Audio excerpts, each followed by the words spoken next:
Greetings, I am Erin Patton, Metaphysical Master in a Millennial Age, and it is my life's purpose to guide you and organizations along an enlightened path.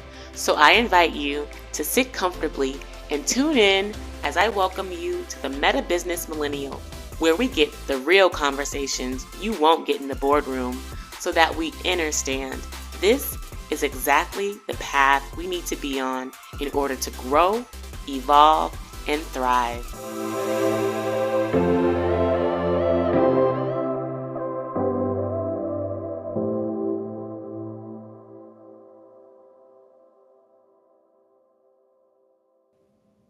Greetings! I am Erin Patton, also known as Master L, and welcome to today's live episode of the Meta Business Millennial podcast. We are live across all social media platforms, LinkedIn, Facebook, YouTube, Instagram, and I am so happy to be here with you all today in my new studio. This is my second time being in this studio, so you guys bear with me as I, adjust to all the things technology. And and I'm just so happy to be with you today. And also talking about a special topic that's near and dear to me, and that's being a single parent. And before we jump into the conversation, I really want to encourage you, if you haven't already, to subscribe to my channel, like this video, and of course, share it. If you get a chance, share it with some friends, because everyone needs to hear this message. And so I'm really glad that, we're here and we can get started. So without further ado, let's go ahead and talk about being a single parent, what it means to be single, Black, and in 2025. And last week, if you didn't catch last week's episode, I was very intentional about defining and redefining what Black means. So BLACK, we know as a color, and it has had, in my view, many negative connotations from a race perspective. And I went into more detail about race and how it was created to control and dominate, and we don't have to get all into that today. But essentially, Black has been redefined in this community from Erin Patton. When you hear the word Black, it stands for BLK, and it's beautiful, loving, and knowledgeable. So in that view, anyone can be Black, okay? I don't know how anyone else feels about it, but for me and in my community, anyone can be Black. Beautiful, loving, and knowledgeable. And just a quick recap, beautiful is all about the essence. It's not just about looks. Loving is about the God-like quality from which we carry ourselves and love everyone around us on a God level, frequency love, the frequency of love and above. And knowledgeable, of course, when we're walking with God, we have to know God's law. We have to know God's word. We have to follow that which is right and righteous. So that is what Black means to me. Okay, y'all? So if y'all didn't catch that last week, that's a quick synopsis of essentially what Black means. And so I'm just really, again, glad to join you guys and talk about what it means to be a Black single parent in 2025. And I'm a Black single parent. I have a beautiful 5-year-old son. His name is Harlito. If you're cool with him, you can call him Harlito.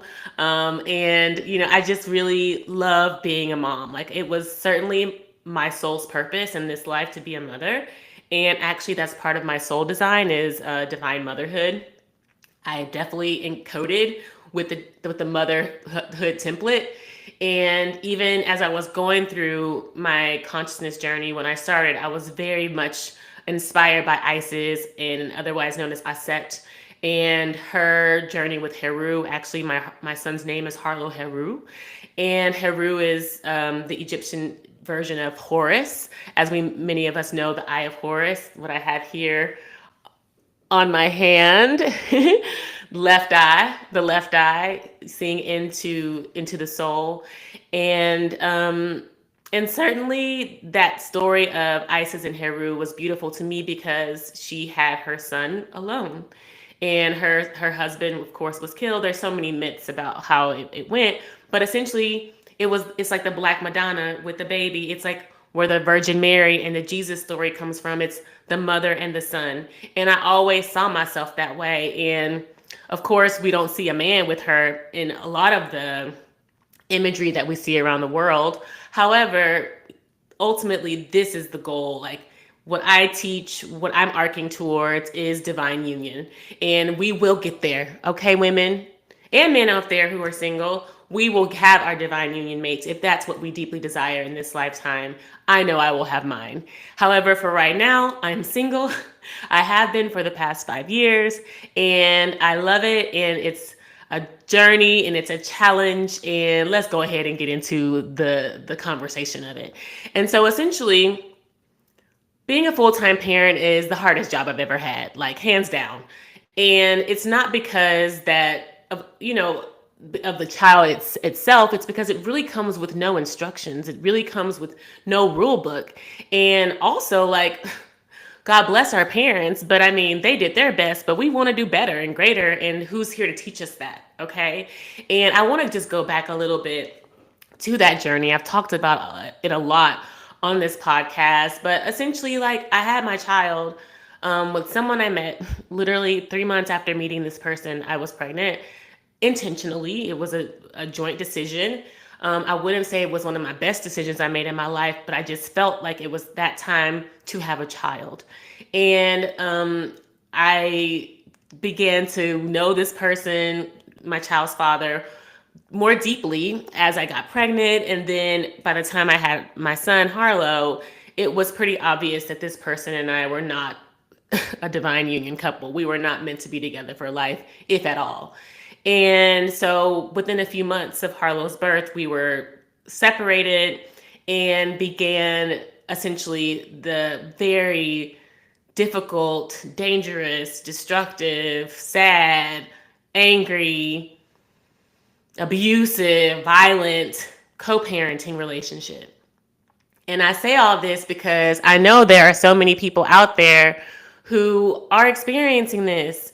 I know because I done had people call me about this personally and ask for advice, share with me their stories. I've met strangers, my neighbor who's had, recently who I met, who had similar stories. And these people come from all cultural backgrounds all around the world. This isn't just specific to a melanated community. Okay? So that's why the black has to go anyway.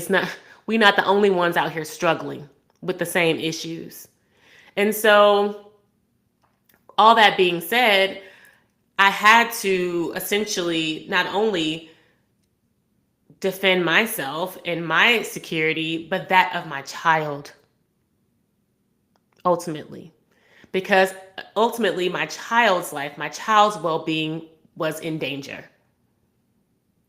And, long story short, when we separated, Harlow got really sick. We were going back and forth. It was very stressful, very anxiety inducing for a less than 1 year old child to be going back and forth every, week and a half. Like, it was so sad, and trying to breastfeed and trying to, carry breast milk. Harlow developed a very, chronic digestive disorder that made him lose a significant amount of weight. And I got blamed. Okay, everyone, I got blamed. I got blamed by family members, by friends, of course, by his father. And then CPS got involved, courts got involved. It was a mess. It was a fucking mess. And I essentially had to then defend myself in court that I was suitable to take care of my son in the way in which I felt and knew was the proper way for him to heal. And look at him today. He's a healthy, beautiful boy. And, of course, like, everyone's journey is going to look different, especially in the beginning, but I'm still in court over the same shit years later. And, of course, I'm in a different energetic space. I'm in a different physical space than where I was before. Yet at the end of the day, this is something that I still have to deal with as it relates to the safety and security of myself and the safety and security of my son. So when I say being a full-time parent is the hardest job that I ever had, it's because who would have predicted that I would have had to go through legal battles, emotional battles, spiritual battles. This is actually what really accelerated my healing journey because of the legal trauma that I was going through, and my son, being kidnapped from me and kept from me and hidden from me, and all these things. And ooh, I'm in a much better place because I'm just really able to talk about it and not be, so, strucken by it. But it really made me the woman that I am today, because I don't think that there would be anything that I would have actually fought for in this life. And to that point, there was really nothing that I had fought for at that point in my life. I was very much an obedient, go with the flow, almost like doormat run me over type of person. Like, I did whatever people wanted and just pleased everybody around me. I always would say I'm a consummate people pleaser. I was over that shit. I please me first now.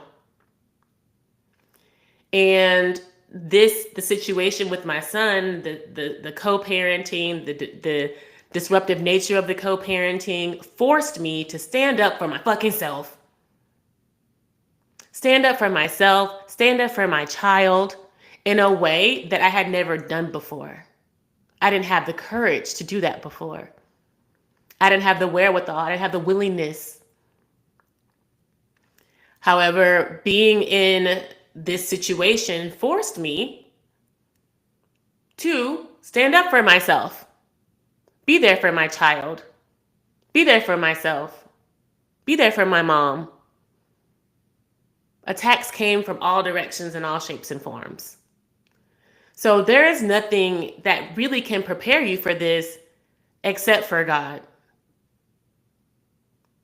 And that's exactly who I went to time and time again. I can't tell. This was actually the time, and I spoke about this not too often, that I really was suicidal. Like when my son and when his dad took him from me and, threatened to keep him forever. And Harlow at that time was 14 months. He was a baby away from me for over 30 days. Actually, it was during this season, this Lenten season, I got him back on Easter Sunday. This was 2021. And I wanted to kill myself. I was ashamed. I didn't have anybody on my side. People really doubted me. Maybe because I didn't have the energy to stand up for myself. So they just kind of was like, oh, Erin's pathetic. She really is, don't know what she's doing with this kid. That's the energy that I felt, at least from the people around me. No one really cared to help me, fight for me, or Harlow at all. And we're going to get into this later when we talk about family. I got to see who the fuck with me. Very clearly. Very quickly. And so I had to go to God. I had nowhere else to go because I was like, God, why would you bring me here? And this was when I was doing my spiritual work. I was doing my podcast. I was doing my lives. I had actually just hosted my first Soulful Accelerator. I was launching my business as the Meta Business World. This is the time. I was in my yoga teacher training at this time too. Growing my soul very intentionally. And I was like, how could this happen to me? Very victim-minded. And I learned that I needed to go through this so that I can talk about this now. Just like I am. Just like I will continue to. I've had this experience. I know the depths of darkness. I know what the disconnection from your child feels like when they come back to you and they don't trust you no more. My son didn't trust me. He wouldn't allow me to hold him. Less known, breastfeed him, because I was still breastfeeding at 14 months. When he came back, he didn't want that. He didn't even want me to hold him. It wasn't that he didn't know who I was, but I had lost that connection and that trust. And it took me a fucking long time to bring it back.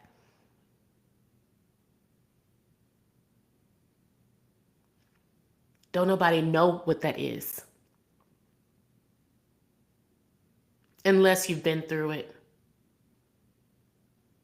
That is why God allowed this sort of what to me was chaos and craziness, but was always part of a bigger, greater plan. Now my bond with my son is unbreakable. My bond with my son is a true bond, one built on trust earned versus just trust blindly. And I see that. I had to earn my son's trust. I still am earning my son's trust. And so this is why I say that this is the hardest job that I ever had. It's a never-ending job, a 24/7 job, a job with no rules, no rule book, no employee handbook, no HR. And so, moving into sort of the next part, about the loneliness that comes with this. For example, when I was sharing, like I didn't really have the support, definitely not from his father, not from my family. Because at this time, my mom was going through her own mental illness. Right now, my mom has Lewy body dementia. She got diagnosed in 2021. All of this was happening at the same damn time, y'all. The same damn time.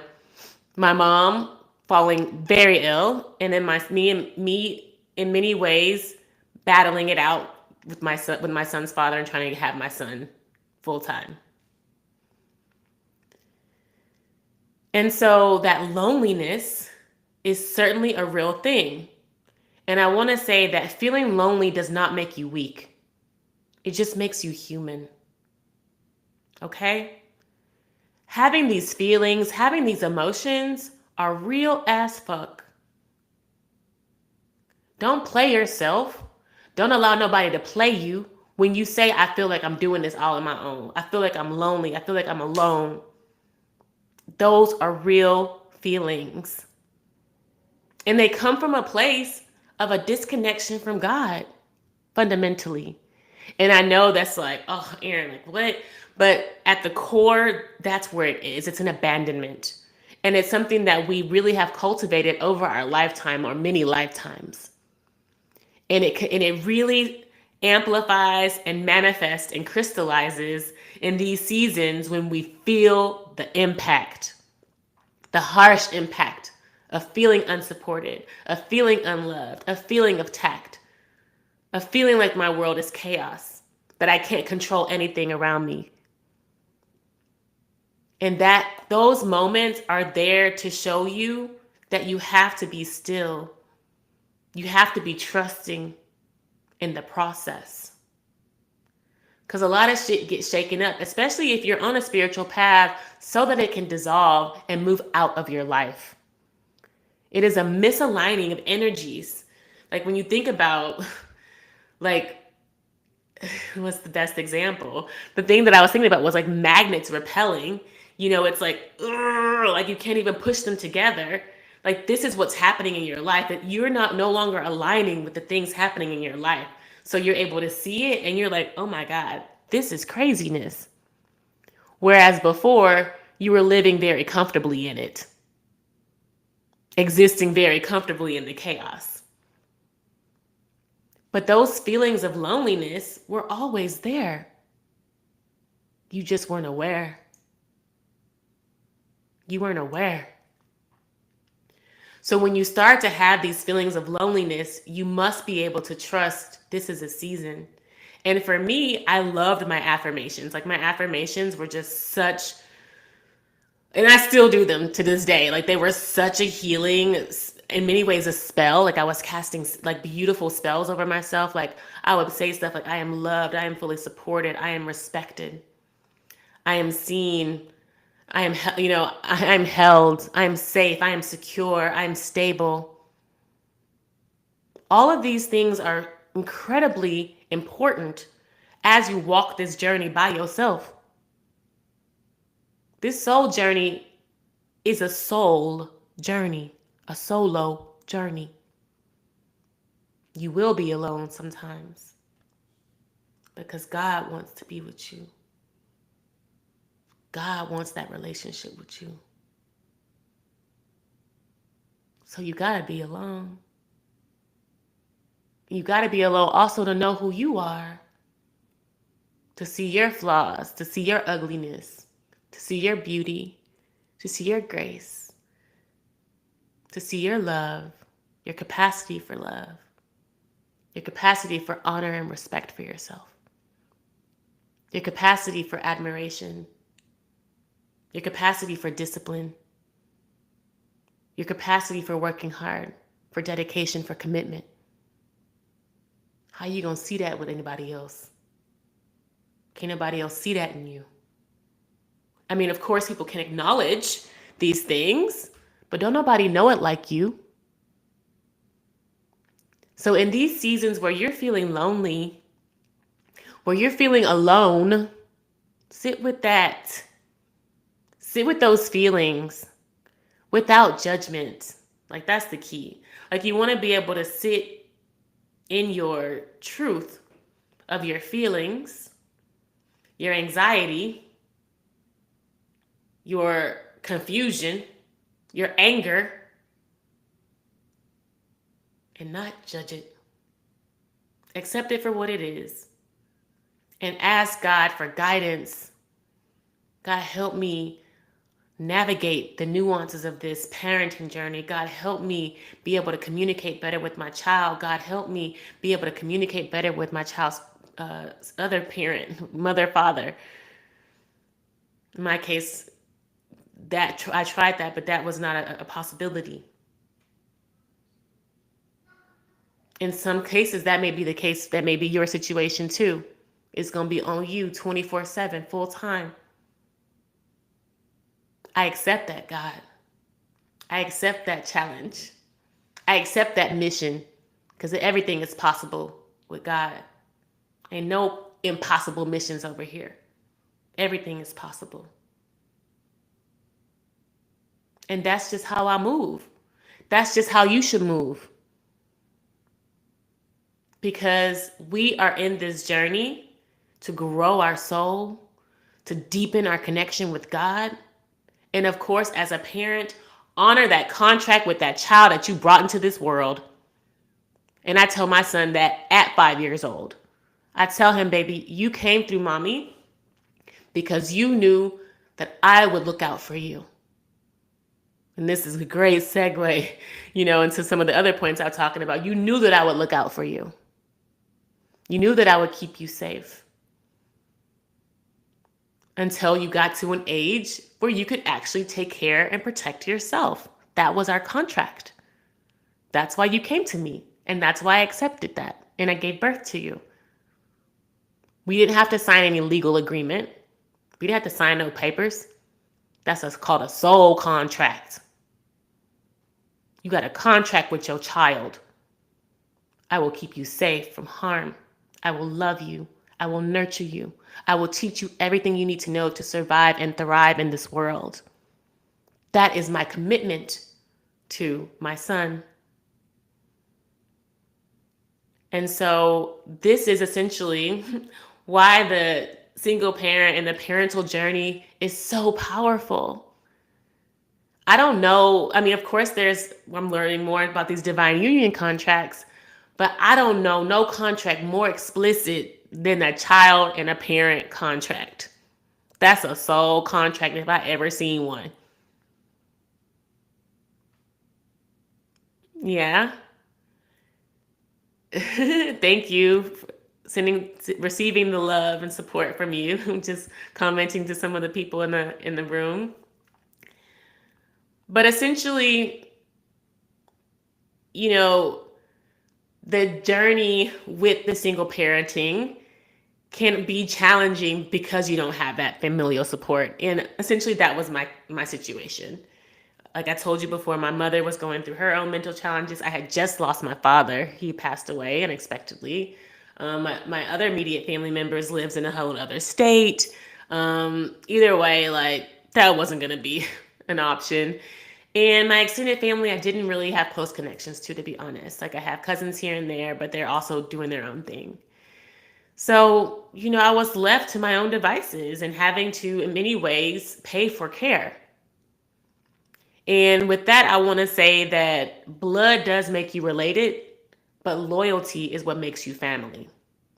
And I have to say, I found the most loyal, loving, supportive, honest, reliable, trusting people who are not related to me. They're not blood on this journey.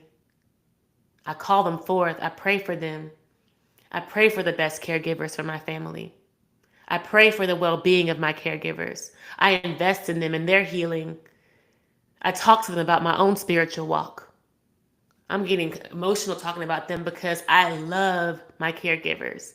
And it's so sweet too, because I remember Harlow told me all the things he wanted to be when he grow up. Among the things he wanted to be when he grew up, he said he wanted to be a babysitter because they're so nice, is what he said.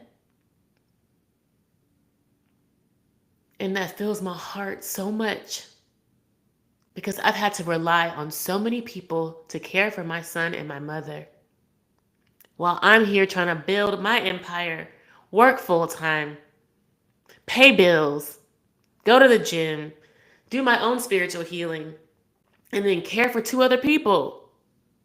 Cook, grocery shop, tend to this, tend to that, cars, all these things.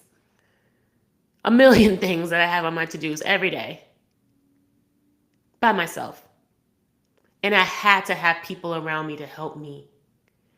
And I know everyone may not always be in a financial position to do so, which is why friends, colleagues, work colleagues, like at my building, I wanted to tell this story because I will never forget this. And shout out to my building property manager at my last building. But my mom had a really unexpected incident, and me and her ended up at the emergency room. And she offered my building property manager who lived at our building to keep my son Harlow overnight. What? These are things that I pray for. Then I was able to grab food and tend to my mom. And we were there, of course, till like 1 a.m. And I didn't have to worry about Harlow. So I just want to encourage you all that as long as you are staying true, you're playing your cards right, you are honoring your relationship with your family and God, that help will show up. And you don't always have to pay for it with money. It can be good deeds. It can be a barter. It can be an exchange. It can be, I'm going to cut your yard, you watch my child. It can be something. But certainly open yourself up to the possibility of care and support that may not be from your relatives, especially if you don't have a great relationship with them, or they're not there, or they're deceased. In my cases, that was the situation.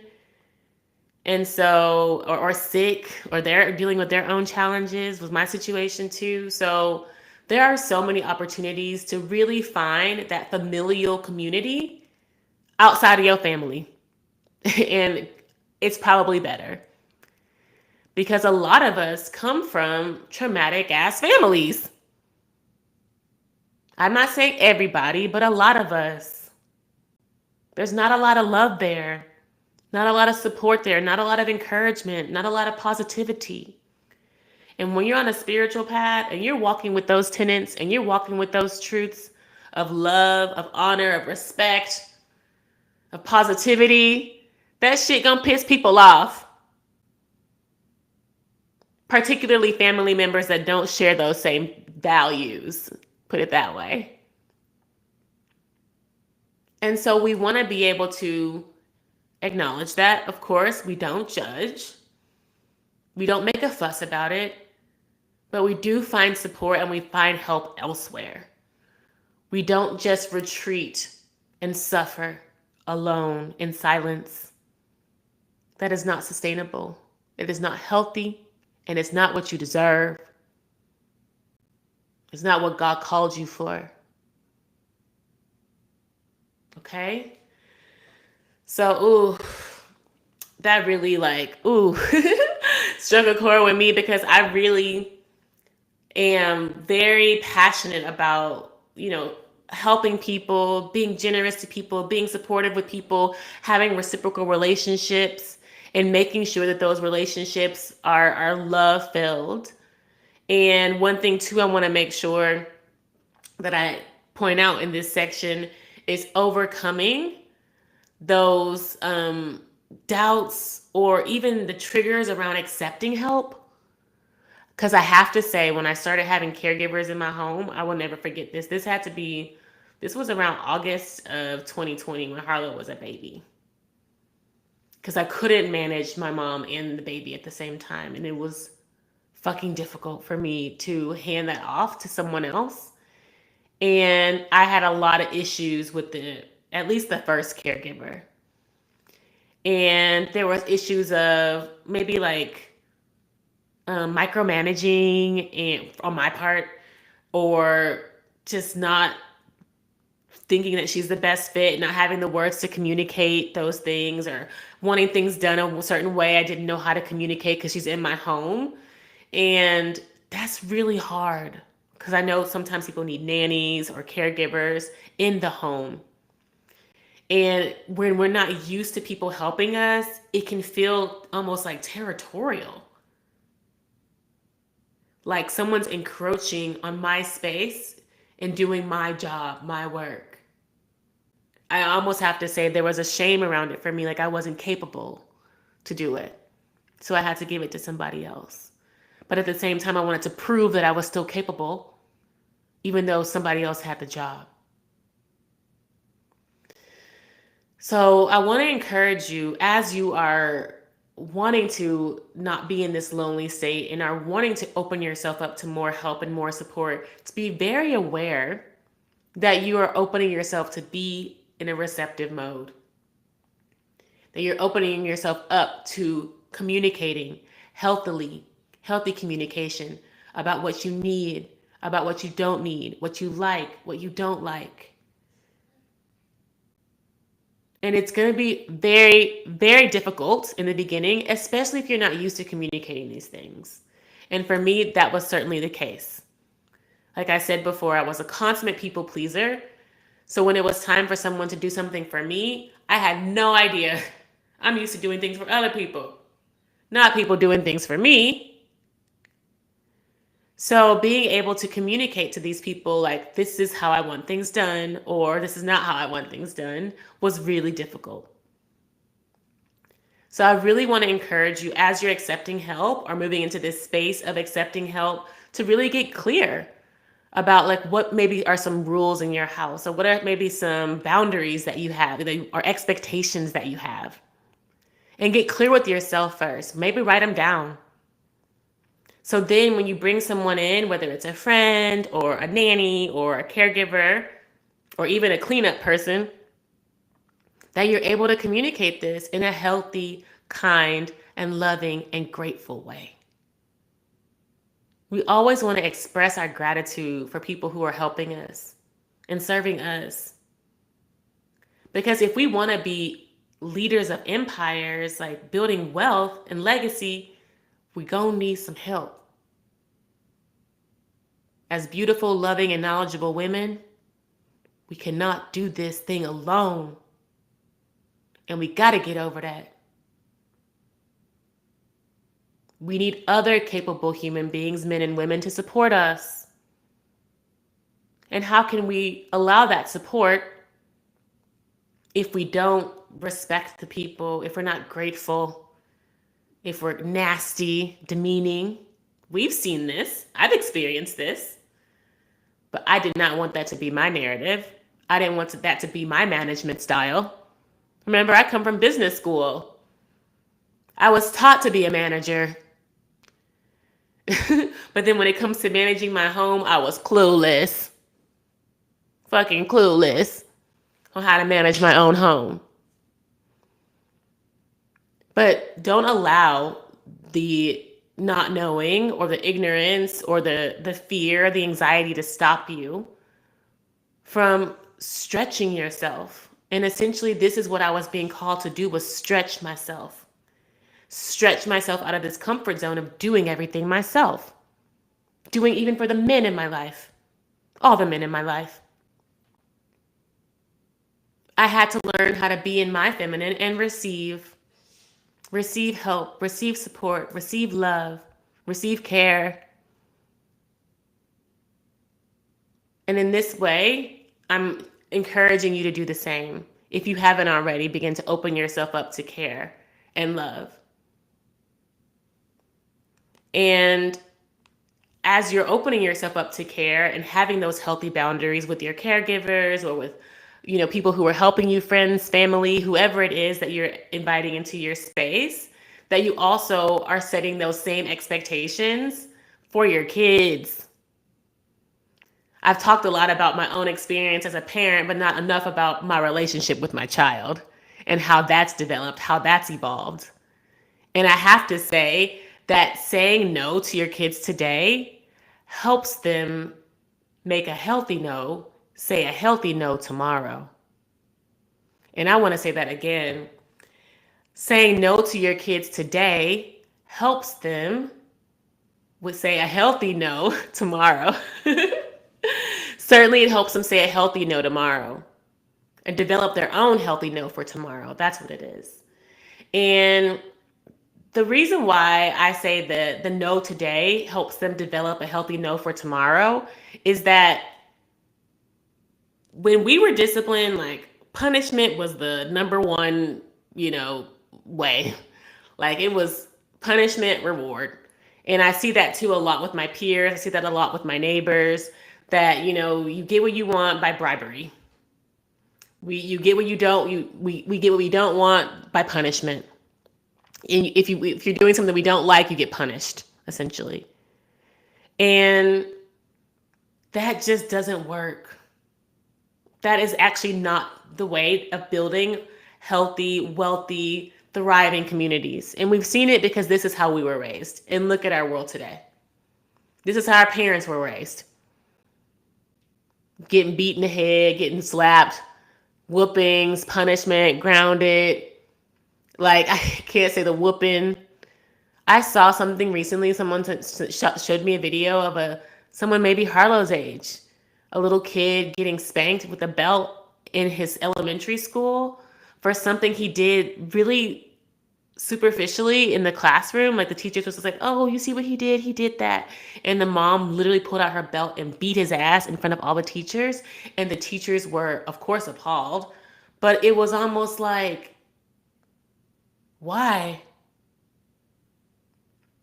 Why? And what does that do but imprint trauma, imprint violence?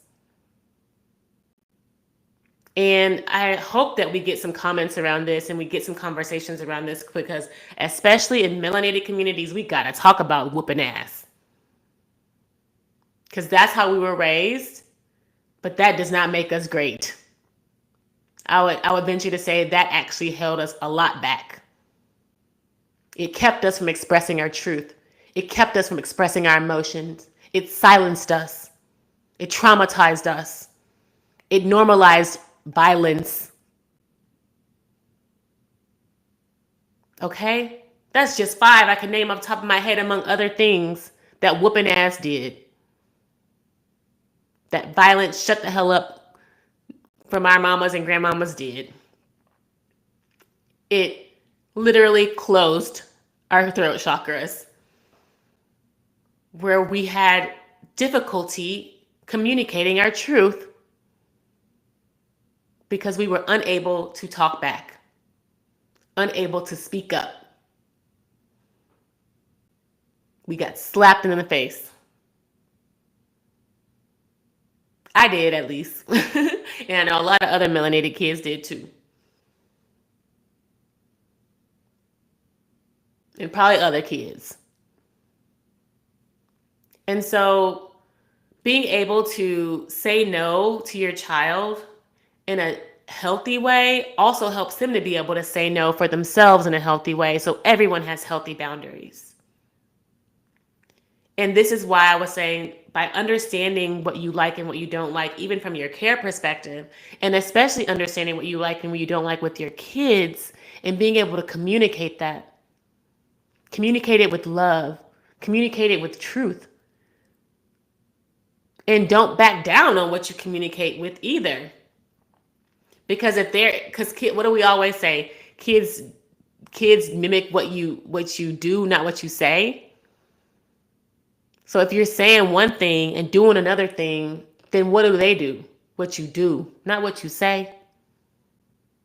So in many ways, we have to live and walk in that which we teach our children so that they can be able to have the healthy templating to be able to have boundaries for themselves, being able to express their truth, express their emotions, speak up when they feel there is a transgression. My son tells me all the time, Mommy, I don't like the way you said that to me. Sometimes he'll be like, Mommy, I'll be like, what? Because that's my programming around my black mama. the pissed black mama. What? Mommy, I don't like the way you said that to me. I don't like the way you said what to me.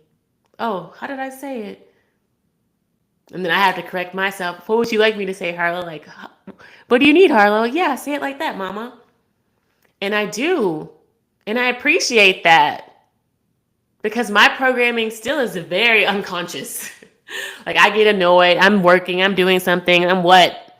But why I got to give him that kind of energy? Just because he's a kid? I wouldn't do that to an adult. I wouldn't. So why treat my son that way? Yet we often find ourselves, because we're in this adult role to our children, that we can push them around. We can control and dominate them easy. Beat them up, slap them across the head because they're little.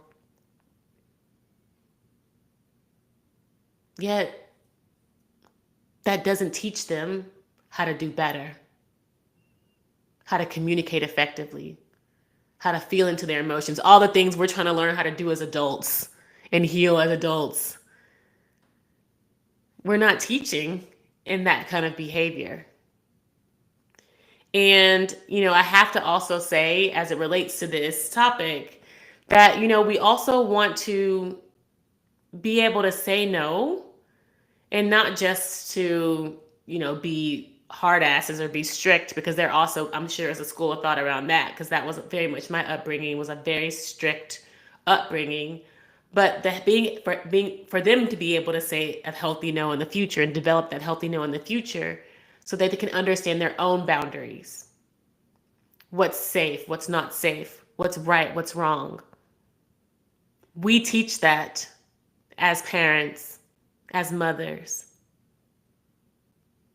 And when we aren't able to communicate what's right and what's wrong, like as in the case with my mom, then we're kind of like, what's with me? Like, I was really out in the world just figuring it out, making so many mistakes, not having healthy boundaries.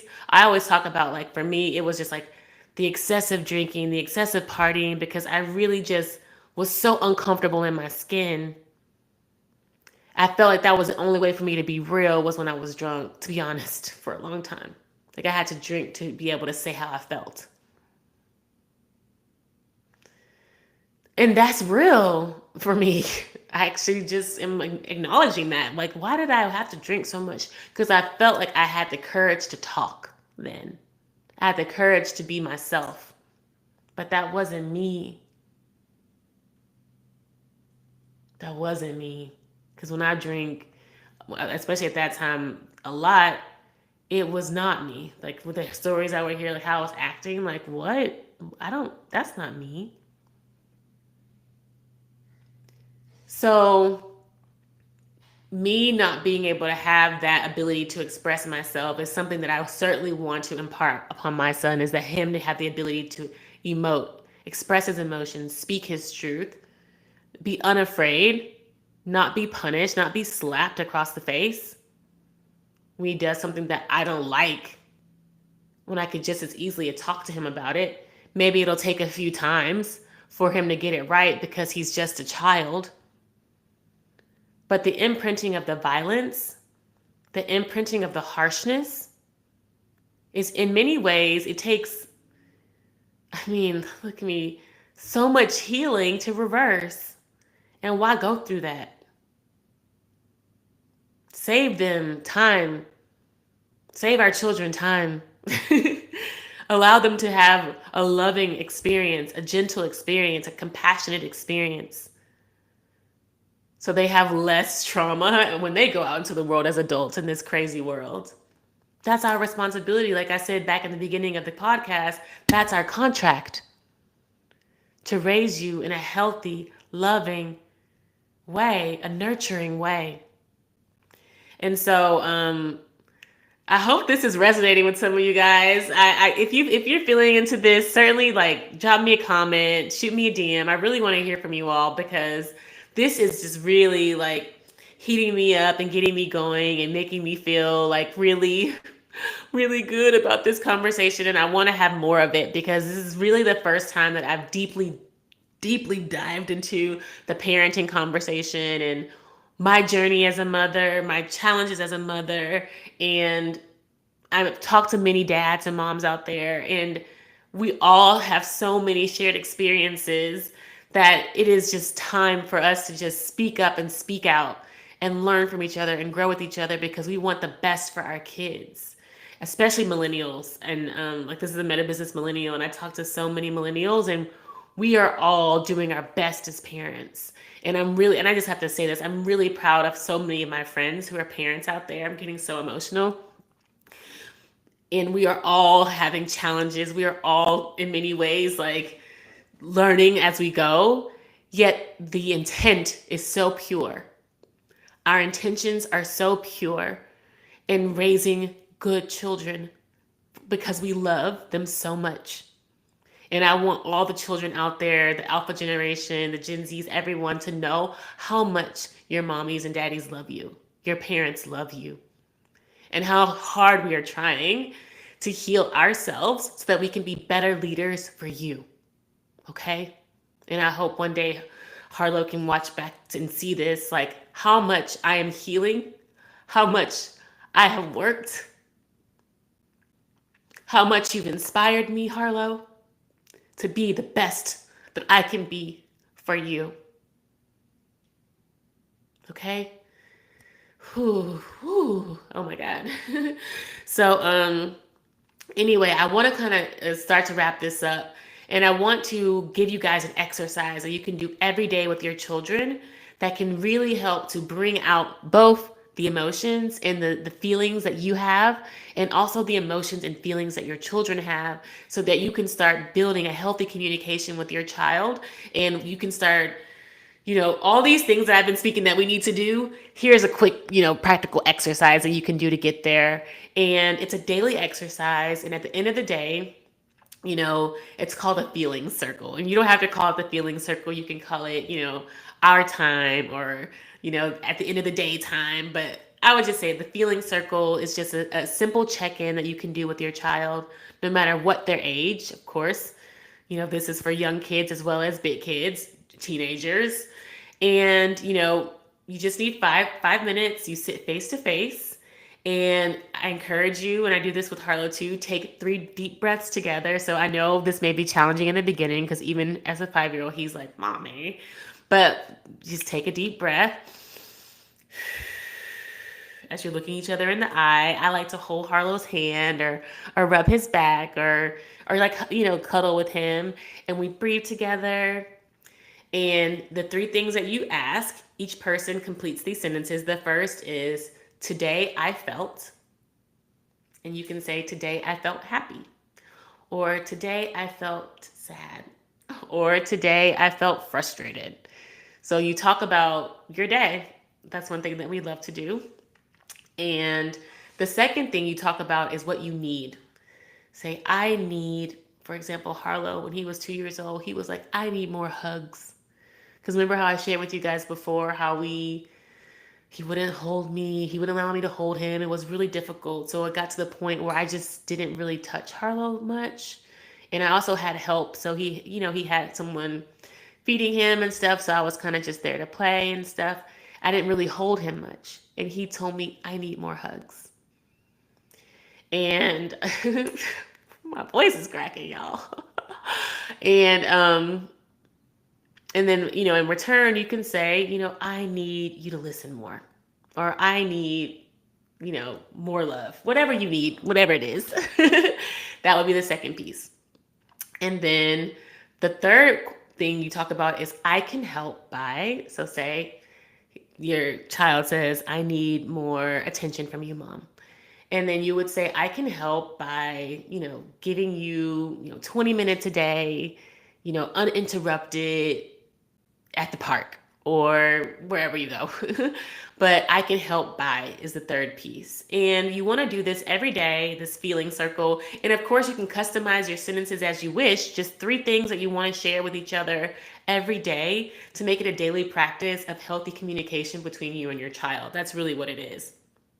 No judgment allowed. Of course, no judgment. We listen, we don't judge. Let it be just like the trend. We listen, we don't judge. And we want to make sure, too, that we are keeping a positive, open attitude. So at the end, you give hugs, kisses, high fives, little handshakes, whatever you do with your kid that speaks to your love languages, of course, do that. Me and Harlow, we love hugs and kisses. And so that's what we like to do.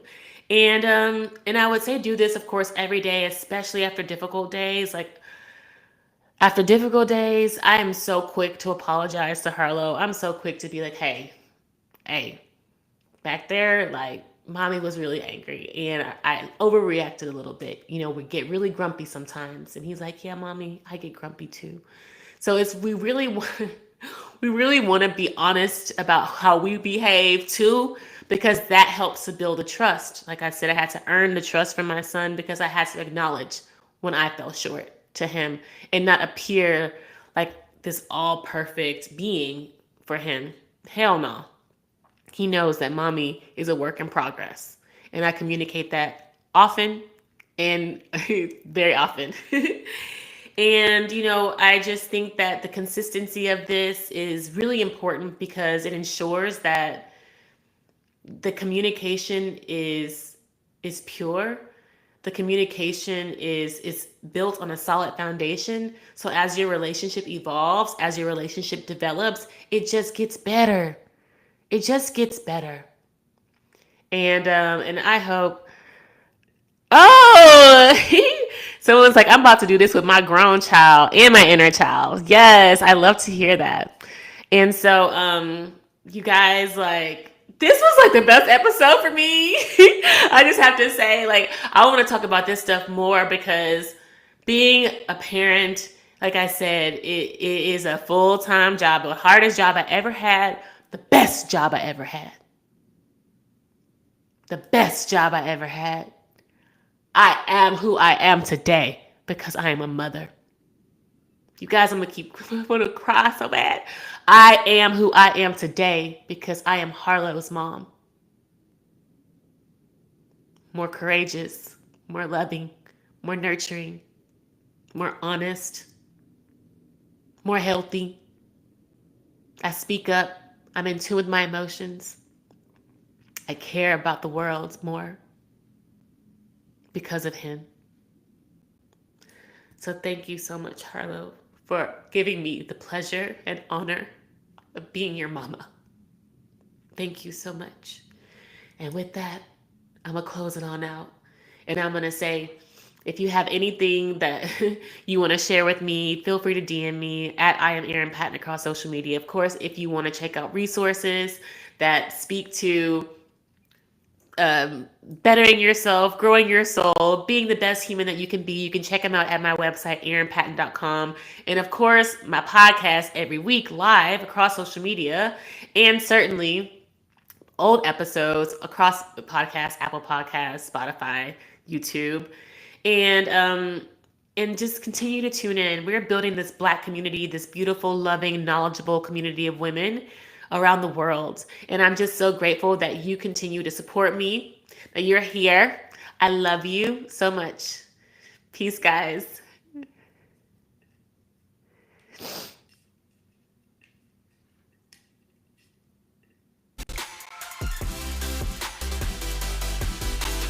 Did you really love this episode of the Meta Business Millennial Podcast? Well, I am honored, and I appreciate you subscribing, leaving a review, and sharing it with your friends. because your feedback allows us to co-create more enlightened conversations. And if you're interested in growing your soul now, head over to my website, aaronpatton.com, to find all the show notes, links, and free resources to get your energy activated today. In the meantime, stay bright, my friends. Much love and light. Peace.